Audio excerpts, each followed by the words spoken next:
I started watching a video. Well, it just came up on my own page and it scrolls through without you clicking on it. But yeah, it took my dad 18 months to build our house, but he wanted to build it that close to water. It was right next to a flipping lake. I didn't watch it to see what happened, but I mean, in this country, you can't get insurance if your house gets flooded.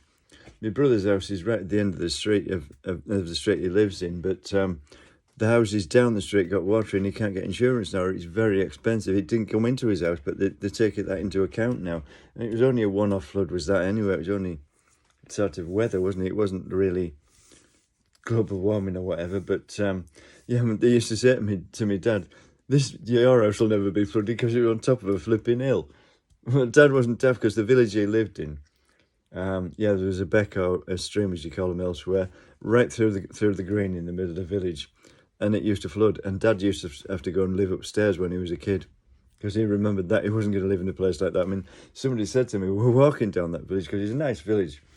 I used to go for walks down there with somebody said, oh, I was thinking of buying a house down here. I said, oh, no, don't buy one down here. They flood every year, or when the water's high, the flood. Because, yeah, I mean, some of his relatives lived down there as well. And they were flooded almost every year when they were in the 40s and 50s. But they've drained it further down. But they say it'll cure it. There's flood banks and all sorts been put in, like there is in York. But my dad wasn't convinced it would work.